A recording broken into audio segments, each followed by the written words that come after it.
ज्योतिष में कुल मिलाकर के 9 ग्रहों की परिकल्पना की गई है, जिसमें से शुभ ग्रहों में देखा जाए तो देव गुरु बृहस्पति जो देवताओं के गुरु हैं, उनको एक अति शुभ जो है ग्रह की संज्ञा दी गई है। देवगुरु बृहस्पति को कुल मिलाकर के 2 राशियां प्रदान की गई हैं। एक है धनु राशि, जिसमें वो अपने 75% का प्रभाव रखते हैं।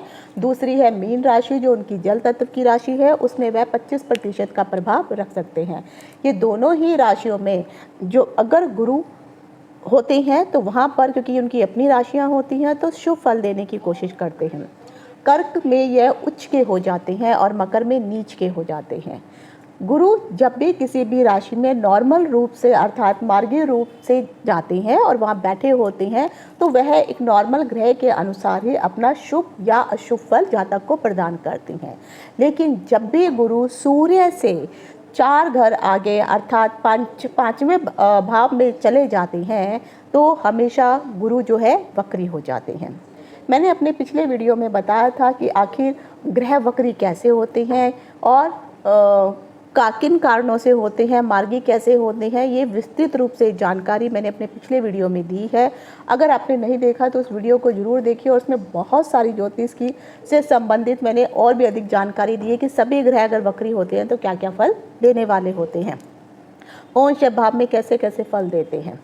तो गुरु को लेकर के वैसे तो देखा जाए, मैंने YouTube में बहुत सारे ऐसे वीडियो देखे हैं जिसमें बताया तो गया इन्होंने कि वक्री गुरु क्या करता है, क्या फल देंगे, क्या शुभ है क्या अशुभ है, लेकिन पूर्ण रूप से किसी भी वीडियो में ये नहीं बताया गया है कि गुरु आखिर वक्री होते कब हैं, मार्गी कब होते हैं, कितना समय लेते हैं। और कई जगहों अगर पुस्तकों में भी देखेंगे, इवन YouTube में मैंने बहुत सारे ऐसे वीडियोज़ भी देखे जिसमें ये बताया गया है कि अगर वक्री ग्रह जो है अगर उच्च के होकर के बैठे हैं तो वो नीच का फल देंगे, और नीच के होकर बैठे हैं तो उच्च का फल देंगे।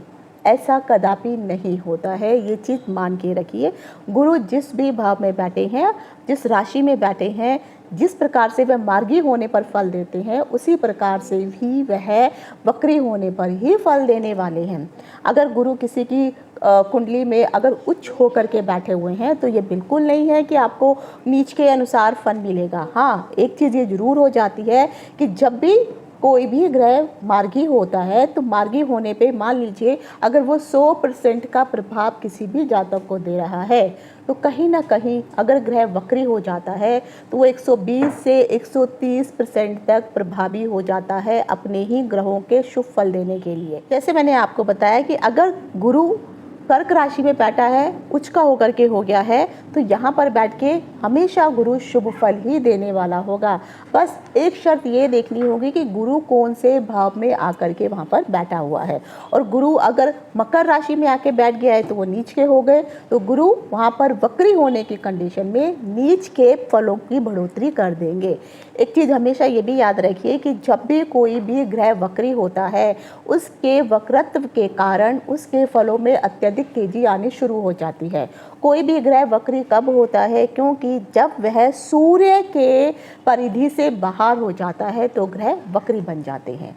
अब एक एग्जाम्पल के रूप में अगर मैं बताऊं तो मान लीजिए एक राजा है, एक राजा के अंडर जो भी प्रजा रह रही है तो उस प्रजा का संरक्षण करना उस राजा का कर्तव्य होता है।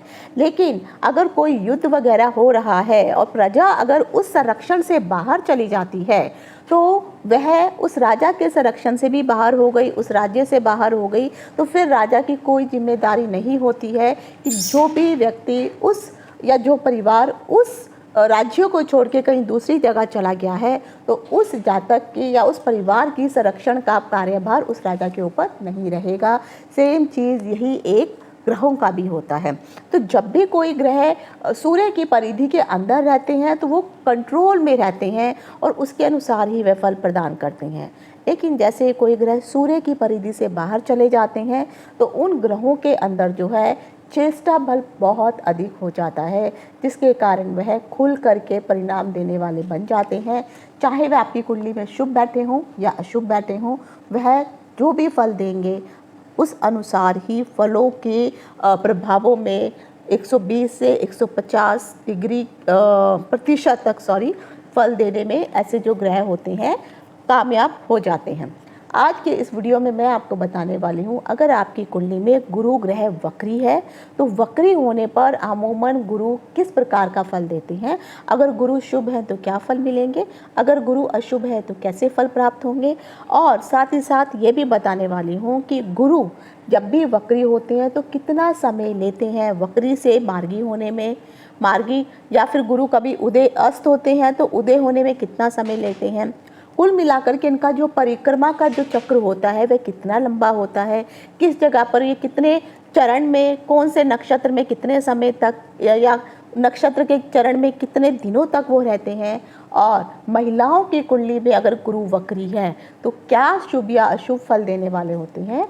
इन सभी चीज़ों की जानकारी लेकर मैं डिम्पल शांडिल्या ज्योतिष तथा ज्ञान सागर के माध्यम से अपने सभी नए और पुराने दर्शकों का हार्दिक स्वागत करती हूँ। नमस्कार। जय हो शंकरा, आदिदेव शंकरा, तेरे जाप के बिना चले ये सांस किस तरह। मेरा कर्म तू ही जाने, क्या बुरा है क्या भला, तेरे रास्ते पे मैं तो आंख मूंद के चला। तेरे नाम की जोत ने सारा हर लिया तमस मेरा। नमो नमो शंकरा, भोलेनाथ शंकरा, रुद्रदेव हे महेश्वरा। अब सबसे पहले प्रश्न आता है कि आखिर जो देव गुरु बृहस्पति है वह कितना समय लेते हैं जब भी वह चक्र काटते हैं अपने ही अक्ष के ऊपर। तो शास्त्रों में इसकी पूर्ण रूप से गणना की गई है कि जो गुरु है वह जब भी अपने अक्ष के ऊपर घूमते हैं, जो भी उनकी दूरी है उसमें घूमने के लिए वह अगर 1 मिनट में अगर उनको चक्र देखना हो तो 1 मिनट में कुल मिलाकर के जो गुरु का जो टोटल जो चक्र होता है वह 9 घंटे 55 मिनट में यह एक चक्र पूरा कर लेते हैं। और ये जो एक चक्र पूरा इनका होता है तो कुल मिलाकर के देखा जाए तो 1 सेकंड में गुरु 8 मील चलता है। तो ये रफ्तार है गुरु की, यानी 1 सेकंड में 8 मील वो चलेंगे और 1 घंटे में कुल मिलाकर के वह अपनी जो उनकी जो पूरी परिक्रमा है दूरी की वह 9 घंटे 55 मिनट में वह पूरी कर लेते हैं। और जब भी गुरु सूर्य की जो परिक्रमा करते हैं तो सूर्य की परिक्रमा करने के लिए कुल मिलाकर के जो गुरु को समय लगता है वह होता है 4332 दिन का जो समय है वह गुरु लेते हैं परिक्रमा करने के लिए। और इसमें अगर देखा जाए तो घटी और पल भी जोड़े जाते हैं, तो घटी का मतलब होता है घंटे और मिनट के हिसाब से। तो कुल मिलाकर के 4332 दिन और 35 घटी यानी 35 मिनट और 5 सेकंड, इसको आप लगा सकते हैं, पल के लिए आप कह सकते हैं। तो ये इतना समय उनको जो है पूरा परिक्रमा करने में लगता है। और अमूमन अगर देखा जाए तो गुरु जो है अगर एक राशि के लिए अगर वो एक राशि में रहते हैं तो 12 से 13 महीने का समय वह एक राशि में लगा देते हैं। उस समय यह मार्गी भी होते हैं, वक्री भी होते हैं, उदय भी होते हैं और अस्त भी होते हैं।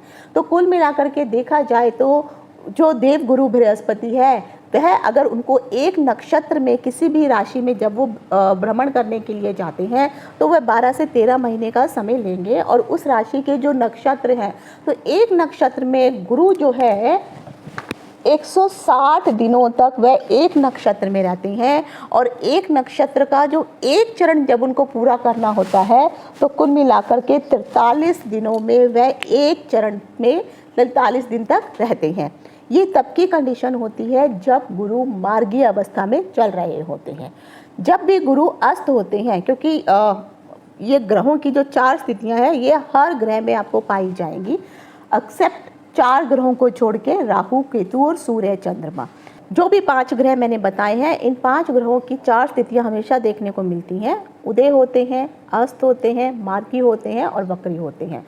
तो जब भी देवगुरु बृहस्पति जब यह अस्त होने के पश्चात जब उदय होते हैं तो उदय होने के जब उदय होते हैं तो उदय होने के 30 दिन का समय ये अस्त होने के पश्चात उदय होने के लिए लेते हैं।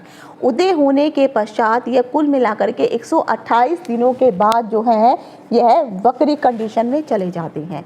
जब 128 दिन इनके पूरे हो जाते हैं तो 120 दिन के बाद यह मार्गी कंडीशन में आ जाते हैं और 120 दिन मार्गी होने के पश्चात 128 दिन के बाद फिर से देवगुरु बृहस्पति अस्त अवस्था में चले जाते हैं।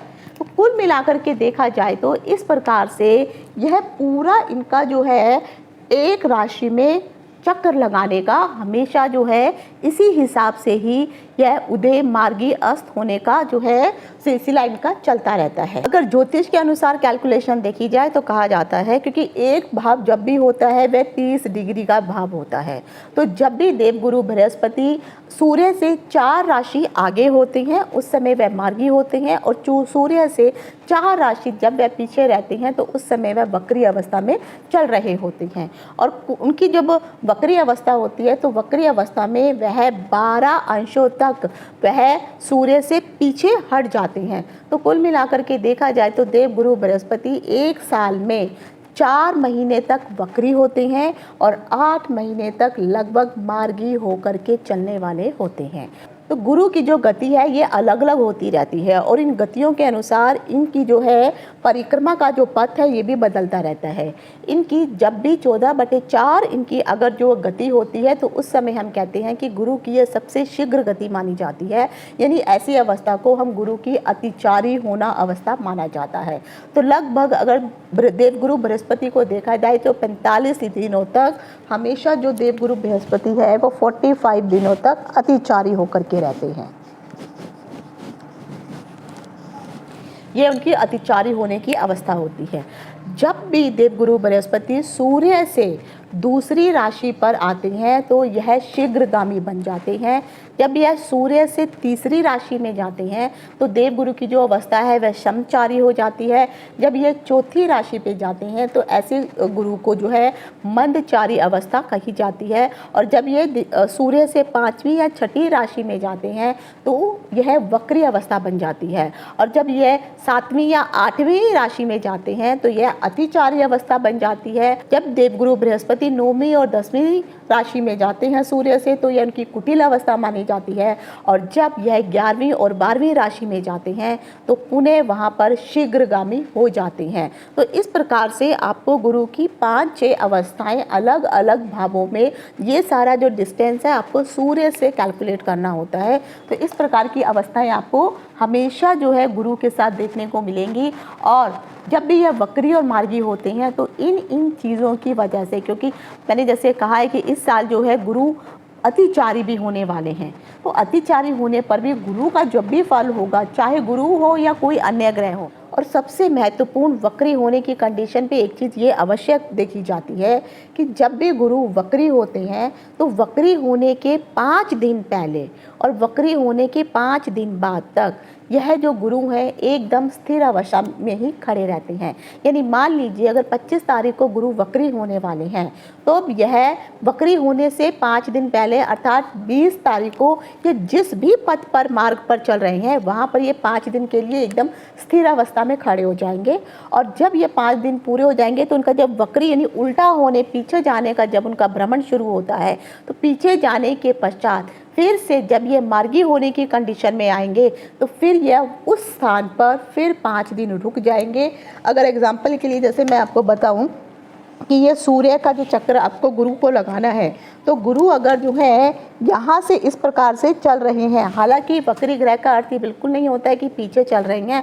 हाँ, कुंडली में अगर आप देखेंगे तो वहाँ जरूर यह पीछे जा कर के उस भाव के फलों को, यानी वो जिस भाव में बैठे हैं उसके तो फल देंगे ही देंगे वक्री होने की कंडीशन में, या उसके पिछले भाव का भी फल देते हैं। तो गुरु अगर इस तरह से चल रहे होते हैं और जब ये वक्री होते हैं तो यहाँ पर ये फिर रुक जाएंगे और रुकने के बाद जो है फिर से जब ये वापस जाने वाले होंगे यानी वक्री अवस्था में आएंगे तो वक्री अवस्था से जब ये पुनः मार्गी अवस्था में आएंगे तो यहाँ जब ये पहुँचेंगे तो सोच लीजिए यहाँ पर ये फिर 5 दिन रुकेंगे।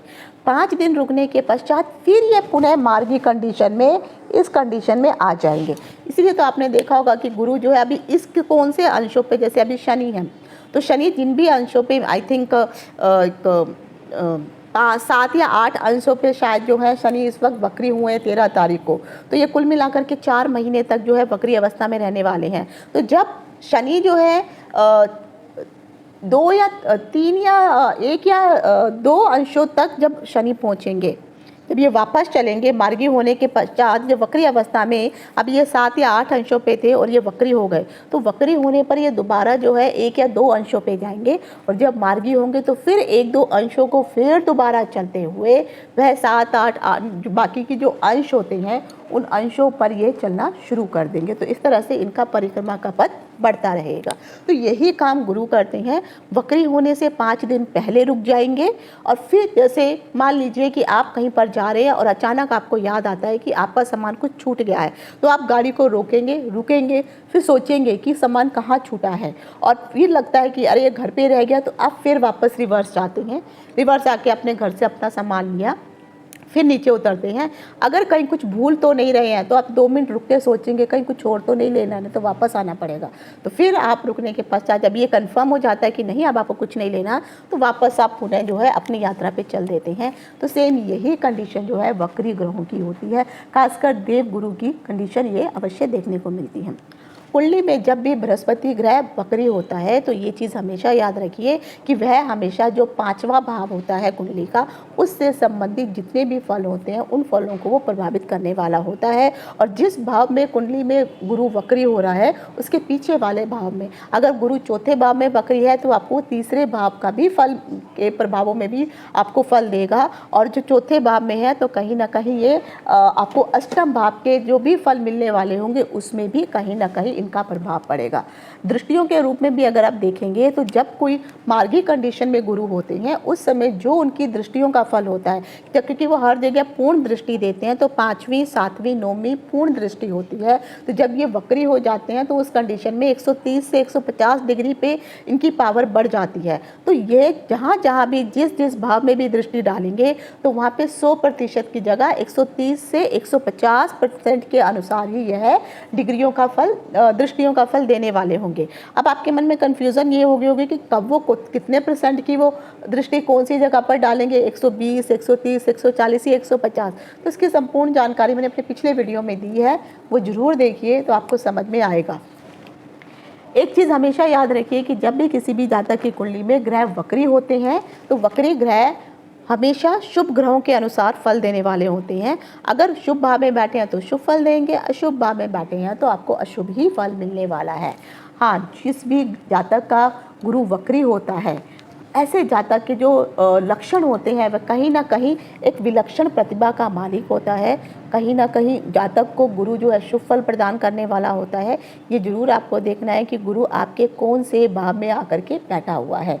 ज्ञानी जरूर होगा जातक में बोलने की आदत बहुत अधिक होगी, वह बोलता बहुत होगा, और जो भी उसको ज्ञान हासिल करना होगा वह ज्ञान को जो है, अगर उसको कुछ किसी भी चीज़ का ज्ञान अगर प्राप्त करना है तो कभी वह हिचकता नहीं है और उस ज्ञान को पूर्ण रूप से जो है प्राप्त करने की कोशिश करता है। लेकिन कई बार क्या होता है कि जब ये कोई भी ज्ञान हासिल करने लगते हैं तो वक्री का अवस्था होता है जल्दबाजी, तो ये बहुत जल्दी उस ज्ञान को हासिल करने की कोशिश करते हैं। अगर इनको कोई बुक भी पढ़नी हो तो ये बुक पे जो है इनको लगता है अरे ये पेज में कुछ नहीं, अगला पेज देखो, 2-4 पेज वो छोड़ देंगे, उनको लगेगा यहाँ कुछ नहीं है, फिर अगले, तो ये फटाफट जो है अपने पन्ने भी बदलने शुरू कर देते हैं, जिसके कारण कई बार हड़बड़ी के कारण कुछ ऐसी इंपॉर्टेंट चीज़ें होती हैं जो उनसे पीछे छूट जाती हैं, और फिर बाद में इनको आता है अरे मैंने तो ये देखा ही नहीं था। तो जल्दबाजी के कारण कहीं ना कहीं ऐसे लोग अपना नुकसान करने भी लग जाते हैं। तो कई बार इस प्रकार जल्दबाजी के कारण ऐसे जातक जो है अपने कामों को पूर्ण रूप से अंजाम दे भी नहीं पाते हैं। हाँ, ये जरूर है कि अगर जब भी गोचर में फिर से गुरु वक्री होता है तो जो भी काम इन्होंने पहले छोड़ दिए थे, गुरु वक्री होने के कारण अब उस काम को पुनः वह शुरू करते हैं और कोशिश करते हैं कि अब ये जो काम है जो हमने पिछली बार अंजाम नहीं दे पाए थे पूरी तरह से, अब अंततः उस काम को वो पूरा कर ही लेते हैं और अंजाम तक पहुँचा देते हैं।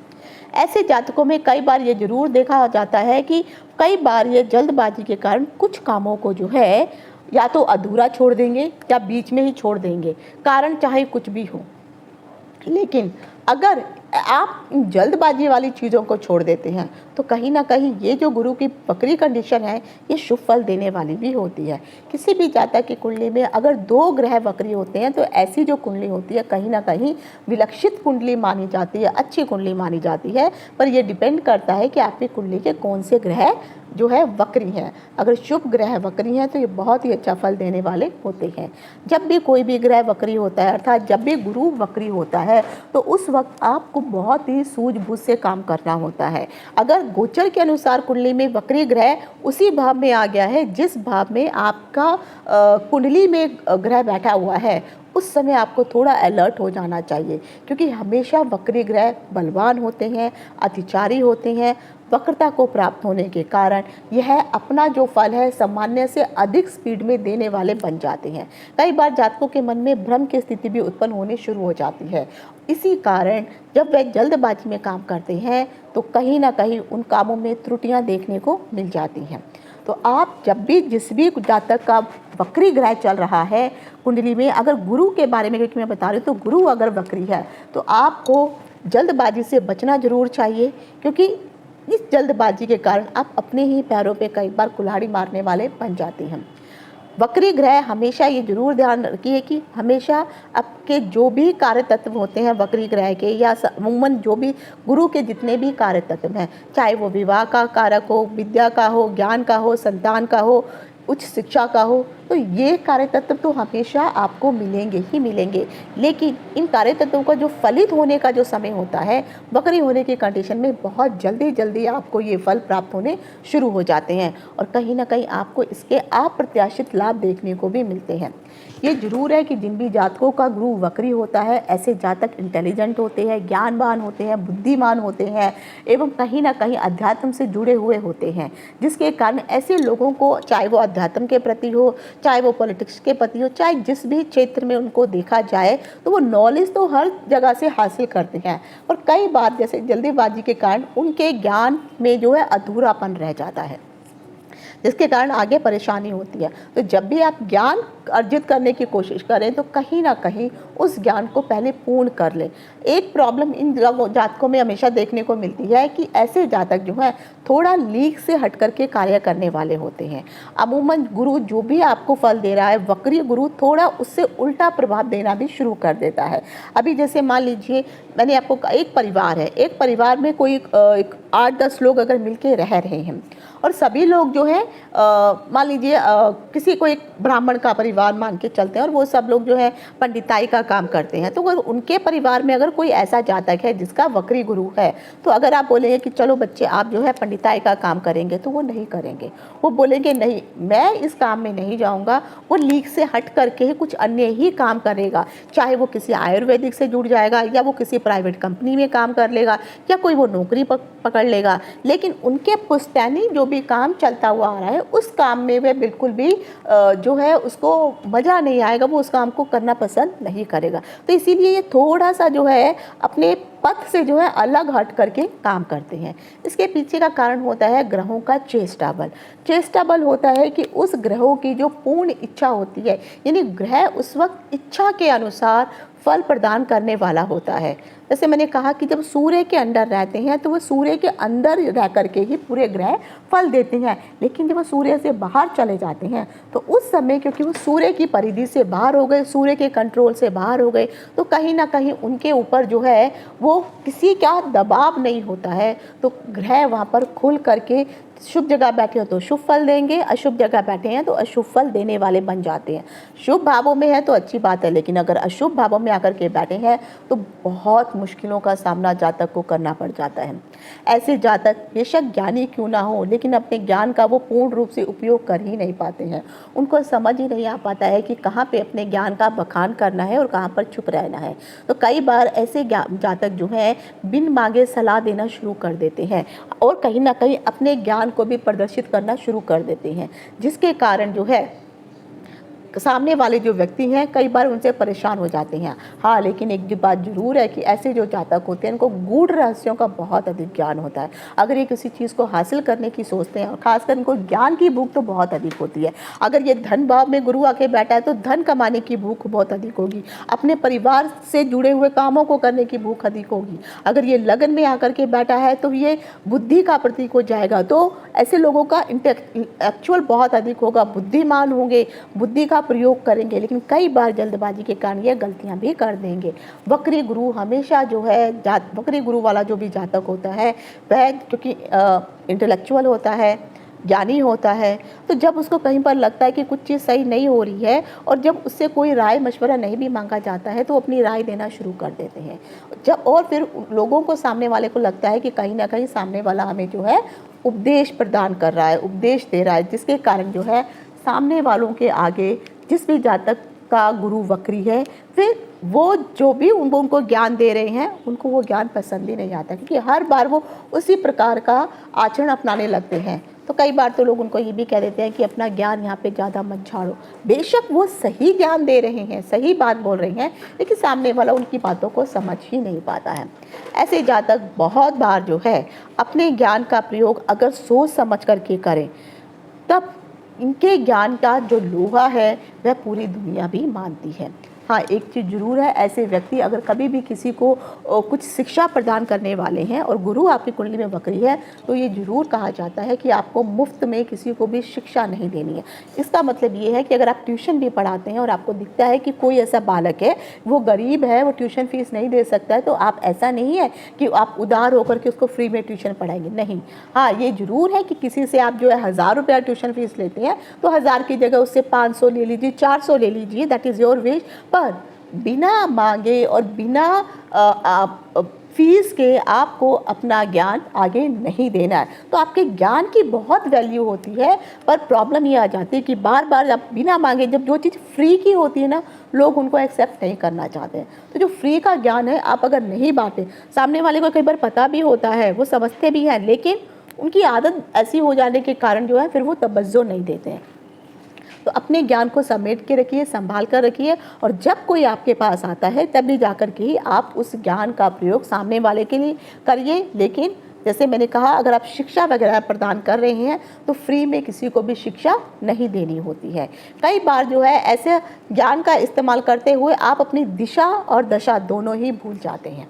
जब भी वक्री ग्रह की दशा चलती है, याद रखिए जिसके साथ कोई अन्य ग्रह भी जुड़ा हुआ है, क्योंकि दशा के साथ जब महादशा चलेगी तो अंतरदशा और प्रत्यांतर दशा भी चलेगी। तो पराशर ऋषि ने एक रूल अवश्य बताया है कि जब भी महादशा होती है और वक्री ग्रहों की जब महादशा चलती है, उस दशा के अंतर जिस भी ग्रह की अंतरदशा चल रही है, मान लीजिए गुरु वक्री है और गुरु के अंदर सूर्य की जो है अंतरदशा चल रही है, तो गुरु अपनी महादशा के वक्त जो है अपना प्रभाव उतना नहीं देगा, लेकिन जो सूर्य का प्रभाव है वो बहुत अधिक दे देगा। तो यहाँ पे सूर्य के प्रभाव को बढ़ा देगा। एक चीज़ और है कि अगर आपकी कुंडली में गुरु अगर वक्री है और गुरु के साथ कोई अन्य ग्रह आकर के भी युक्ति बना रहा है, तो वक्री ग्रह हमेशा ऐसा करते हैं कि वो अपना प्रभाव 50% का प्रभाव जो है उस अन्य ग्रह के ऊपर भी डाल देते हैं। तो वक्री गुरु होने के कारण अपना जो पावर है, अपना वर्चस्व है, सूर्य के ऊपर भी डाल देंगे। तो जब सूर्य प्रभाव देने आएगा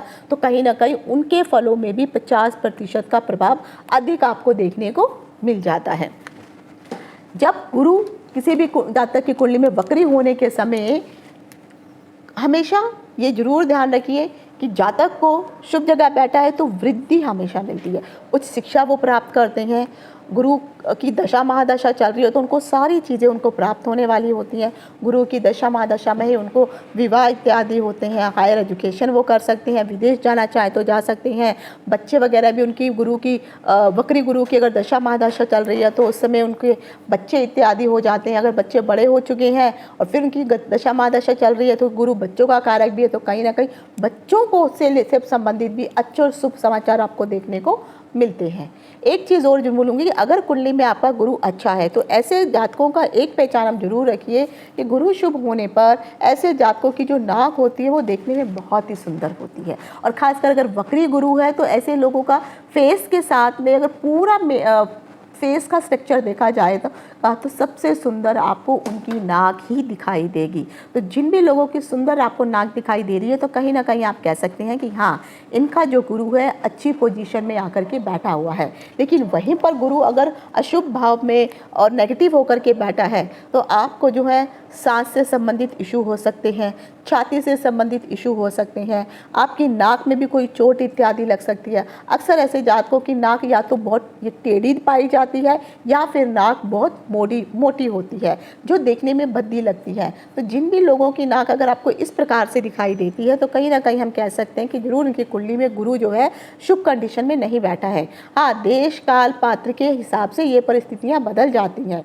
तो अगर आप किसी साउथ अफ्रीका में या कोई बाहर कंट्री में जाके देखेंगे और फेस के हिसाब से उनकी नाक उस हिसाब से होती है तो आप ये नहीं कह सकते हैं कि उनका फेस का स्ट्रक्चर वैसा है तो उनकी नाक बड़ी है तो आप बोलेंगे इनका गुरु ऐसा नहीं है। तो देश काल परिस्थिति के अनुसार जो है चीज़ें बदल जाती हैं।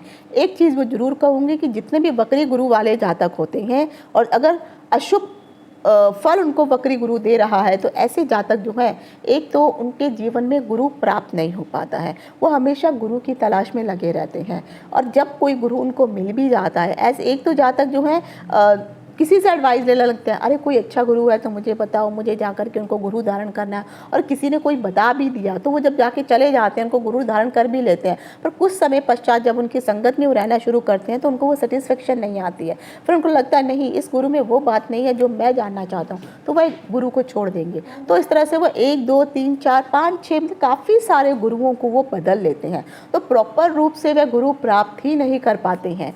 ये प्रॉब्लम अक्सर उनको देखने को मिलती है। तो जब भी अगर आपको गुरु धारण करना है, गुरु दीक्षा लेनी है, तो आँख बंद करके कोई गुरु धारण मत कीजिए।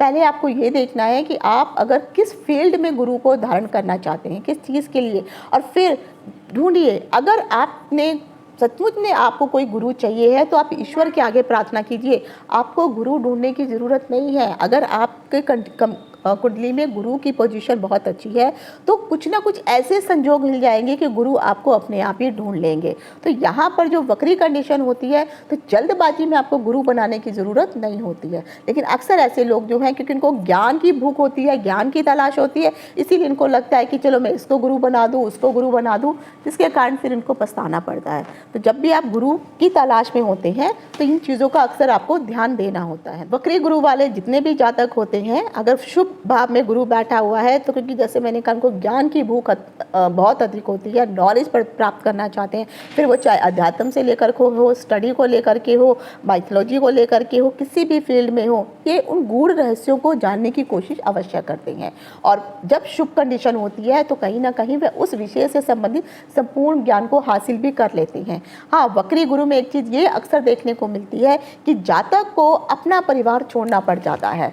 उसको चाहे वो कार्य कुछ भी कारण हो सकता है, चाहे वो पढ़ाई के सिलसिले में हो, नौकरी के सिलसिले में हो, या कहीं और जाना हो, फिर चाहे कारण कुछ भी हो, ऐसे जातकों को अपना बर्थ प्लेस जो जन्म स्थान है उसको छोड़ के जाना ही पड़ता है। एक चीज़ ये भी हो जाती है कि कई बार जो है ऐसे जातकों को अगर गुरु ठीक नहीं है, वक्री गुरु है लेकिन शुभ भाव में नहीं बैठा है, तो कहीं ना कहीं छाती से संबंधित, सांस से संबंधित दमे की शिकायत होना ये अक्सर देखने को मिलती है। कई लोगों को जो है टीबी तक की बीमारी भी हो जाती है अगर गुरु वक्री है और शुभ होकर के नहीं बैठा है। सपोज अगर मकर राशि में आकर के गुरु वक्री होकर के बैठा है तो आपकी हालत बहुत ख़राब हो जाएगी। ऐसे लोगों को मैंने अक्सर दमे की शिकायत होते हुए ज़रूर देखा है। वो ज़्यादा चल नहीं पाते हैं, इनका शरीर बहुत अधिक मोटा हो जाता है। इवन ये बेशक कम मात्रा में ही खाना क्यों ना खा रहे हूँ, लेकिन ऐसा लगता है कि पानी पीने से भी ऐसे लोगों का वेट बढ़ रहा है। तो कहीं ना कहीं मोटापे की शिकायत, शुगर से संबंधित शिकायत देखने को जातकों को मिलती है। और महिलाओं को लेकर के भी देखा जाए तो इस प्रकार की प्रॉब्लमें देखने को आ जाती हैं। अगर आपका गुरु बहुत अच्छा है, जैसे वक्री है लेकिन वक्री होने के बावजूद वो शुभ भाव में आकर के बैठा है, तो कहीं ना कहीं ऐसे जातक अगर गुरु की तलाश करते हैं तो उनको एक अच्छा गुरु मिल जाता है जिससे वह एक अच्छा ज्ञान प्राप्त भी करते हैं। गुरु का आशीर्वाद ऐसे लोगों के साथ हमेशा बना हुआ रहता है और ख़ासकर ऐसे लोगों के पास एक नहीं 4-5 गुरु होते हैं। गुरुओं के साथ उनका जुड़ाव बहुत अच्छा होता है। बचपन में अगर जब ये स्टूडेंट होते हैं तो इनके अध्यापक के साथ भी इनका बहुत अच्छा जुड़ाव होता है। अध्यापक अगर ये कक्षा में भी देखा जाए तो इनके जो भी अध्यापक हैं इन बच्चों को अप्रिशिएट करने वाले होते हैं। कहीं ना कहीं अगर मान लीजिए एक आधा गुरु किसी कारण छूट भी जाता है तो इनके पास गुरु ऑलरेडी पहले से ही 3-4 इतने होते हैं कि उन गुरुओं से ही वो कोई ना कोई ज्ञान हासिल कर भी लेते हैं। एक चीज़ ये भी है कि हर फील्ड में अपना एक एक गुरु बनाते हुए चलते हैं, तो ऐसे लोगों को बहुत सारे ज्ञान की नॉलेज होती है। तो आप कह सकते हैं कि वक्री गुरु वाला और शुभ वक्री गुरु वाला कहीं ना कहीं एक ज्ञान का पिटारा या ज्ञान का भंडार जातक हो सकता है। कई बार ऐसे जातकों को जिनका वक्री गुरु है और शुभ भाव में आकर के बैठा हुआ है तो अपने गुरुओं के दर्शन स्वप्न में हो जाते हैं, ईश्वर के दर्शन भी स्वप्न में हो जाते हैं। और कई बार ऐसे लोगों को भविष्य में होने वाली कुछ ऐसी घटनाएं, चाहे वो शुभ हो या अशुभ, पहले से ही पता चलनी शुरू हो जाती हैं। कई बार ऐसे जातक जो हैं उनको अगर वो किसी एक आधे गुरु को छोड़ भी देती हैं तो उनके पास इतने सारे गुरुओं का भंडार होता है कि एक गुरु को छोड़ के वह दूसरे गुरु से भी ज्ञान प्राप्त करने में झिझकते नहीं हैं। इन जातकों में एक चीज़ देखने को सबसे अच्छी ये होती है कि चाहे ये छोटे बच्चे से सीख रहे हों या फिर किसी बूढ़े से सीख रहे हों, ये कभी दो भेदभाव नहीं करते हैं कि ये बच्चा है तो ये मेरा गुरु कैसे, मैं इससे क्या सीख सकता हूँ, नहीं। क्योंकि इनके अंदर ज्ञान की भूख होती है। तो चाहे एक छोटा बच्चा इनको कुछ सिखा के चला जाए या फिर कोई 70 साल का कोई बूढ़ा सिखा के चला जाए, इनको सिर्फ ज्ञान चाहिए होता है। इसको इनसे कोई मतलब नहीं होता है कि चाहे वो किसी धर्म का हो, जाति का हो, उम्र का हो, किसी भी समुदाय से जुड़ा हुआ क्यों ना हो, ये हर लोगों से अच्छा ज्ञान प्राप्त करने की ही कोशिश करने में लगे हुए रहते हैं। जिन भी जातकों का गुरु वक्री होता है और बलवान कंडीशन में होता है, ऐसे जातक कई बार अक्सर बहुत ही अधिक बातूनी होते हैं, पर डिपेंड करता है कि वो गुरु बैठा हुआ कहाँ पर है। बातों के चक्कर में कई बार बेशक ये नॉलेज वाली बातें करते हैं, ज्ञानवर्धक बातें करते हैं, अपना ज्ञान जो है सामने वाले को प्रदर्शित भी करते हैं। यहाँ पे प्रदर्शन करने का अर्थ यह बिल्कुल भी नहीं है कि वो अपना बड़प्पन वहाँ पे झाड़ रहे हैं। कई बार होता है क्या कि ऐसे लोग इतने बातूनी होने के कारण इतनी सारी बातें बोल जाते हैं कि सामने वाले को वो उपदेश की तरह दिखने लगती है। हालांकि ये उपदेश नहीं दे रहे होते हैं, ये ज्ञान की बातें ही करते हैं, लेकिन क्योंकि बार बार वही बातें रिपीट होती हैं तो सामने वाला भी परेशान हो जाता है। लेकिन ज्ञान जब भी ये देते हैं तो अच्छी ही चीज़ों का ज्ञान देते हैं। अगर आप एकांत में बैठ करके कभी इनसे किसी भी मसले पर बात करेंगे ना तो बहुत सारे सोल्यूशन ये आपको दे भी देंगे, और उनमें से ऐसे सोल्यूशन पे अगर आप काम करेंगे तो यकीन मानिए आपको इससे फ़ायदा भी होता है। ऐसे जातक जो विवाहित होने के पश्चात अगर आप इनके बच्चों को देखेंगे तो बच्चे बहुत इंटेलिजेंट होते हैं, इंटेलेक्चुअल होते हैं, धार्मिक गतिविधियों में शामिल होने वाले होते हैं। कहीं ना कहीं ये लोग जो है वक्री गुरु वाले जो जातक है, ईश्वर में तो श्रद्धा रखते हैं, उनके पारिवारिक माहौल भी उसी हिसाब से होता है, तो उनके बच्चे भी उसी परिस्थितियों में उन्हीं के अनुसार ढलने वाले होते हैं। तो कहीं ना कहीं बच्चों के अंदर एक अच्छा संस्कार देखने को मिलता है। अब आता है अगर किसी महिला का गुरु अगर वक्री कंडीशन में बैठा हुआ है तब क्या फल होंगे। अगर गुरु अच्छी कंडीशन में बैठा हुआ है, दोनों तरीकों से आपको फल मिलेगा। अच्छी कंडीशन में शुभ फल मिलेगा और अशुभ कंडीशन में अशुभ फल मिलेगा। तो महिला की कुंडली में सर्वप्रथम अगर आप गुरु को देखते हैं तो गुरु से देखने से ये पता चल जाएगा कि उस महिला का जो पति है वो कैसा रहने वाला है। अच्छी कंडीशन में गुरु है तो कहीं ना कहीं ऐसी महिला का पति बहुत अच्छा होगा, इंटेलेक्चुअल होगा, समझदार होगा, कहीं ना कहीं वो जातक भी अध्यात्म के साथ जुड़ा हुआ होगा। वो जो महिला होगी वो धर्मपरायण होगी, ईश्वर को मानने वाली होगी, घर में हर प्रकार के पूजा पाठ रीति रिवाज जो भी इनके पुराने पुश्तैनी चले हुए आ रहे हैं उन सबको वो मानने वाली होती है। और जो भी उनके सास के द्वारा रिचुअल्स किए जाते हैं, जो भी परंपराएं की जाती हैं, चाहे वो व्रत करने का हो, चाहे वो श्राद्ध करने का हो, कथा हो या कोई पूजा पाठ हो, जिस हिसाब से उनके परिवार में उनकी सास इत्यादि करती थी, सेम वही सारे रिचुअल ये महिलाएं भी फॉलो करने वाली होती हैं। पति के साथ इनका सामंजस्य अच्छा होता है, दोनों एक दूसरे को समझने वाले होते हैं, सुख दुख लगा रहता है, लेकिन फिर भी एक दूसरे का साथ नहीं छोड़ते हैं। ईश्वर थोड़ी जो महिला होती है वो थोड़ी ईश्वर के प्रति ज़्यादा झुकाव देने वाली होती है, तो पूजा पाठ व्रत इत्यादि करना, घर में शुभता वाले कार्य करना और जो भी मंगल कार्य होते हैं इनमें हमेशा पार्टिसिपेट करना इस महिलाओं को बहुत पसंद आता है। अगर गुरु शुभ कंडीशन में नहीं बैठा हुआ है तो यहीं पर महिला उल्टे काम करना शुरू करेगी। जो भी उसके सास के द्वारा जो भी रिचुअल्स बताए जाएंगे, जो पुश्तैनी परंपराएं चलती आ रही हैं वो उनको नहीं मानेंगे, उनको वो सब ढोंग लगने लगेगा। तो यहाँ पे ये थोड़ी प्रॉब्लम क्रिएट हो जाएगी। गुरु सही नहीं है तो पति के साथ इनकी जो है हमेशा अनबन बनी रहेगी। बच्चों को लेकर के भी देखिए, गुरु अगर कंडीशन वक्री गुरु अच्छी कंडीशन है तो कहीं ना कहीं बच्चे संस्कारी होते हैं, माता पिता का आदर करने वाले होते हैं, माता पिता की बात मानने वाले होते हैं, और वो भी कहीं ना कहीं अध्यात्म से जुड़े होते हैं, क्योंकि वो अक्सर अपने माता पिता को इस तरह के कार्य करते हुए बचपन से ही देख रहे हैं। मंदिर जाना, घर में पूजा पाठ करना, कीर्तन करना, सुबह शाम दीप धूप लगाना। तो जब बच्चे इस हिसाब से आचरण देखते हैं तो कहीं ना कहीं वही चीज़ उन बच्चों के अंदर भी देखने को मिलती है। अक्सर मैंने देखा है कि कुंडली में अगर परिवार में 1 या 2 लोगों का अगर जुपिटर अच्छा है तो मोस्टली उस परिवार के सभी लोगों का जुपिटर की कंडीशन अच्छी ही देखने को मिलती है। लेकिन वहीं पर अगर जुपिटर की कंडीशन अच्छी नहीं है तो बाकी परिवार के लोगों की कंडीशन भी फिर उतनी अच्छी जुपिटर की नहीं होती है। हाँ, फिर ये उल्टे काम करना शुरू कर देते हैं। बातूनी इतने अधिक होंगे, कहाँ पे किसके सामने किस प्रकार की बात करनी है उनको समझ ही नहीं आएगा। ज्ञान का अगर ये किसी चीज़ का कोई ज्ञान भी प्रदर्शित करने वाले होते हैं तो कहीं ना कहीं इनके ज्ञान में अहंकार दिखाई देने लगता है, जिसके कारण आगे चल के इनको परेशानी होती है। महिलाओं से संबंधित देखा जाए, अगर जुपिटर इनकी कुंडली में अशुभ होकर के बैठे हैं तो कहीं ना कहीं ऐसी महिलाओं को जो है शारीरिक प्रॉब्लम होनी शुरू हो जाती है। बच्चे होने में उनको मुश्किलें होती हैं, कोई ना कोई हेल्थ इशू लगे रहते हैं। खासकर ऐसी महिलाओं को मोटापे से जुड़ी, शुगर से जुड़ी, चेस्ट से जुड़ी, छाती इत्यादि से जुड़ी हुई बहुत सारी शारीरिक प्रॉब्लमें आप लोगों को देखने को, खासकर महिलाओं को देखने को अवश्य मिलती हैं। एक चीज़ हमेशा ध्यान रखिए कि जिस भी भाव में आपका जुपिटर आकर के बैठा हुआ है, जुपिटर का जो पंचम भाव होता है वहाँ पर ज़्यादातर जुपिटर के अशुभ फलों का प्रभाव देखने को मिलता है अगर जुपिटर वक्री है तो। और वक्री में अगर शुभ होकर के वक्री है तो कहीं ना कहीं आपको शुभ फल मिलने वाले हैं। अशुभ होकर के बैठा है तो पंचम भाव को अधिक प्रभावित करने वाला होता है।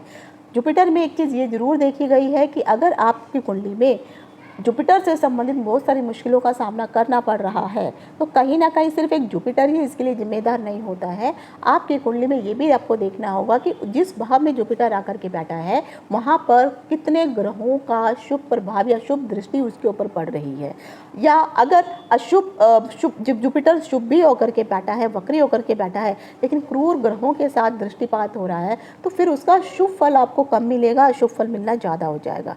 तो शास्त्र में ये भी कहा गया है अगर कोई भी ग्रह चाहे वो शुभ कंडीशन में बैठा हो तो अगर उसके ऊपर 2 या 2 से अधिक अशुभ ग्रहों की दृष्टि पड़नी अगर शुरू हो जाती है तो वही शुभ ग्रह फिर अशुभ फलों को देना शुरू कर देता है। और अगर कोई भी ग्रह अशुभ कंडीशन में आकर के बैठा है, 2 या 2 से अधिक शुभ ग्रहों की दृष्टि उसके ऊपर पड़ रही है तो वही अशुभ ग्रह आपको शुभ फल देना शुरू कर देता है। तो ये सारी कंडीशंस आपको देखनी होगी। आपका जो जुपिटर है अगर वक्री कंडीशन में है, कौन से नक्षत्र में, कौन से भाव में आकर के बैठा है, क्योंकि हर भाव के अनुसार उसके जो भी अलग कार्य तत्व होते हैं उन कार्य तत्वों में कमी या ज़्यादा होनी शुरू हो जाती है। हाँ, उसके व्यवहार में उतना फर्क नहीं आएगा लेकिन जो फल वो देने वाले होंगे उसमें ज़रूर आपको उतार चढ़ाव देखने को मिलता है। गुरु अगर शुभ नहीं है और वक्री होकर के बैठा हुआ है और ये जो प्रॉब्लम्स मैंने आपको बताया ये सब आपके साथ हो रही हैं तो कहीं ना कहीं आप लोगों को इससे संबंधित उपाय अवश्य करने चाहिए। अब क्योंकि जब भी कोई भी ग्रह वक्री होता है तो वक्री ग्रह के उपाय बहुत ही सोच समझ के करने होते हैं। ऐसा नहीं है कि रैंडमली किसी ने कुछ भी बता दिया और आपने जाके उपाय कर दिए। वक्री ग्रहों से संबंधित जो भी मैंने आज आपको जानकारी दी है आशा करती हूँ आपके लिए ये लाभदायक और मूल्यवान होगी। आज यहीं तक। इति शुभम। नमस्कार। हर हर शंभु। ओम नमः शिवाय।